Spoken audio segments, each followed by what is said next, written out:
Esse é o canal Contos de Clio e hoje nós vamos falar então sobre a pré-história, certo? Antes de começarmos a falar, se inscreva no canal. Se tiver alguma dúvida, deixe as suas perguntas e no final, se você gostar, dê o seu like. Vamos lá. Pré-história. Vamos começar falando um pouquinho sobre esse nome, porque existe um certo preconceito com esse nome. O que seria, traduzindo, pré-história? A palavra pré significa antes. Então, pré-história pode-se dizer que é a história antes da história. Como assim história antes da história? É porque muitos historiadores acreditavam que o homem só passou a ter história depois que ele aprendeu a escrever, como se antes disso ele não tivesse história. O que é totalmente errado. Só porque o homem não sabia escrever um alfabeto bonito, ele não tinha história, ele não vivia, ele não sabia registrar o que ele vivia? É claro que sabia. Prova disso é que nós temos várias outras formas de estudar a história. As pinturas rupestres, aqueles desenhos que o homem fazia nas paredes das cavernas, a tradição oral, passada de pai para filho, contando histórias que muitas viraram mitos ou lendas, e também outros vestígios que ficaram da pré-história, como os fósseis, ossos de homens e de animais, que revelam muito de como eles viviam, cerâmicas, restos de utensílios, de materiais, de ferramentas que eles usavam. Então, tire da cabeça a ideia de que o homem pré-histórico era um ser quase que animal, que não tinha a capacidade de pensar quase, ou de viver, ou que ele não tinha história. Um outro erro muito comum é colocar o ser humano e o dinossauro na mesma época. Seres humanos nunca conviveram com dinossauros. Só você lembrar ou assistir ao nosso vídeo anterior, onde nós falamos da origem do mundo. Vamos lembrar, os dinossauros foram extintos há 65 milhões de anos atrás. O ser humano só surgiu, o homem moderno, há 3 milhões de anos atrás. Uma diferença pequena, de quase 60 milhões de anos, né? Muito fácil dele conviver com os dinossauros. Claro que não. Então, vamos começar pelo começo. E o primeiro período da pré-história é o Paleolítico. Traduzindo do grego e dividindo essa palavra em duas partes, paleo quer dizer velho, antigo, e litos quer dizer pedra, ou seja, idade da pedra antiga. Não que a pedra fique mais velha ou mais jovem, não, ela não faz nada disso, só que é a idade mais antiga, mais atrás da época em que os instrumentos eram feitos de pedra, por isso pedra antiga. Também é chamada de idade da pedra lascada. Por que isso? Porque no começo o homem batia uma pedra em outra e ele começou a ver que aquela lasca, aquele pedaço de pedra, ele podia usar para caçar um animal, como uma faca, amarrar num pedaço de pau e fazer uma lança para também caçar um animal, para usar como instrumentos, como talheres, e ele usava qualquer lasca de qualquer jeito que ele pegava para caçar os animais, para cortar a comida, para preparar as refeições, para os usos do seu dia a dia. Nesse momento da pré-história, os homens eram caçadores, eles caçavam os animais na selva, eram coletores, eles colhiam, subiam nas árvores para colher as plantas, os frutos, e também eram nômades, ou seja, eles viviam se mudando. Por que eles eram nômades, tinham que se mudar? Porque eles iam caçando os animais, iam colhendo as frutas e chegava um ponto onde acabavam as frutas, onde os animais que não tinham sido mortos fugiam e aí acabava a comida. E o ser humano tinha que se mudar para outro lugar. Esse foi o Paleolítico. Vamos agora falar do período Neolítico.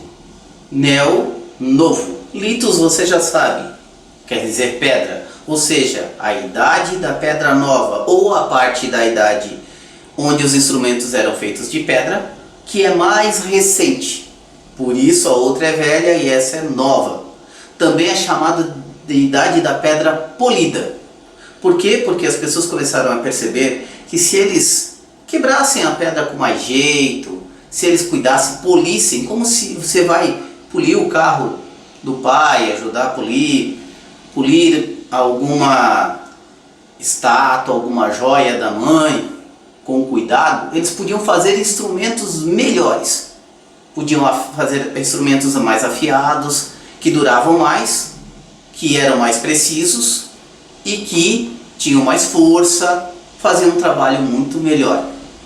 As pessoas no Neolítico eram agricultores, criadores de animais ou pastores de animais e semi-nômades.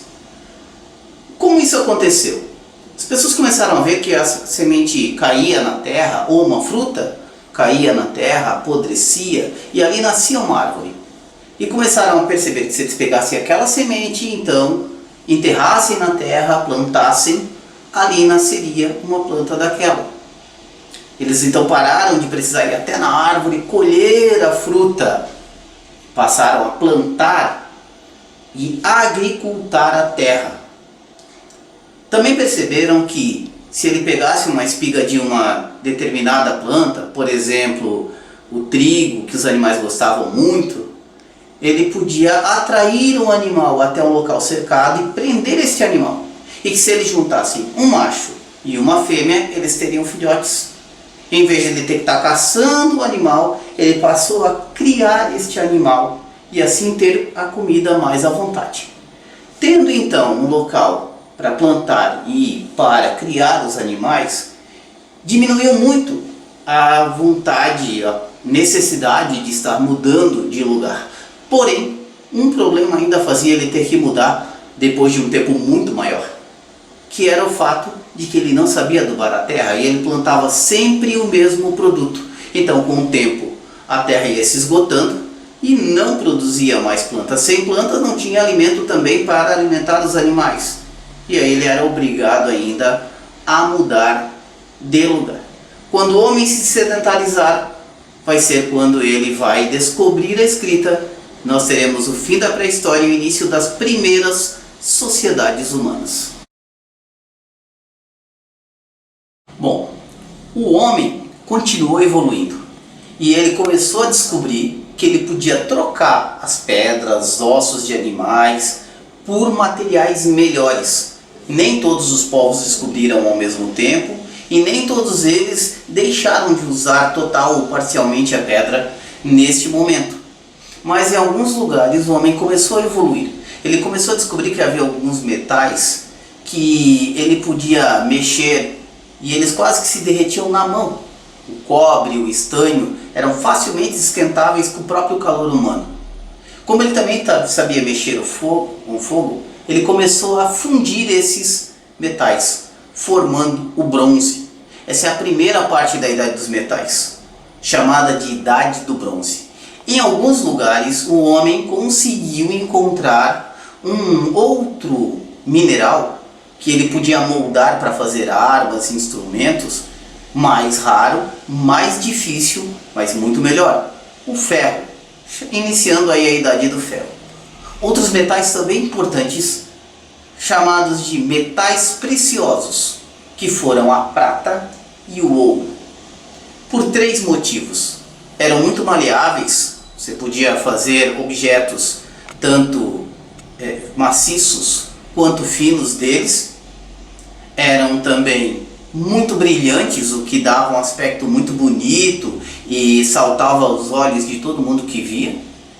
E também, principalmente, porque eram muito raros e por isso se tornaram muito caros, sendo usados para fazer joias, adornos ou objetos muito desejados e cobiçados pelas pessoas.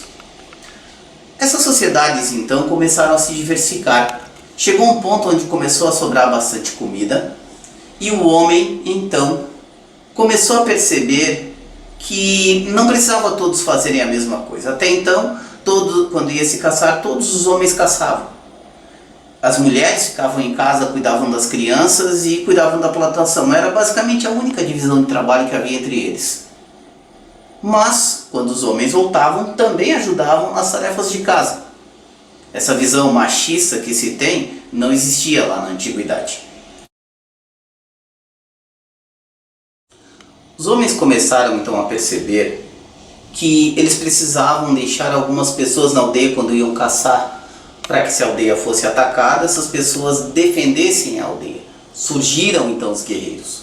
Começaram com o tempo a perceber que a quantidade de comida que eles tinham era muito grande e que eles tinham que desenvolver alguma forma de registrar isso, de deixar escrito em algum local quanto eles tinham de cada coisa. É através desse esforço que vai surgir o que nós vamos chamar de escrita, as primeiras formas de alfabetos que existiram. Também começaram a perceber que algumas pessoas precisavam se dedicar a fazer os utensílios e armas. Vão surgir os forjadores, depois vão ser chamados de ferreiros. E também que precisava de alguém para trocar com outras aldeias, surgindo assim o comércio, até que um homem vai perceber que precisa de alguém para cuidar dessas outras pessoas, regular tudo o que está acontecendo, surgindo os governantes. Surge aí as primeiras cidades. Junto com elas o homem adquire o hábito de adubar a terra, saindo assim da pré-história e entrando na antiguidade clássica. O homem surgiu, pois, então na África, e algumas teorias dizem que ele também teria surgido na região da China na mesma época. Da África ele foi para a Europa, ocupou a Ásia, mas engraçado, não temos registros na história desde essa época aí da pré-história até a chegada de Pedro Álvares Cabral e Cristóvão Colombo na América, mas quando eles chegaram aqui já existiam pessoas. Como é que eles chegaram aqui? O que aconteceu? Na nossa próxima aula de história.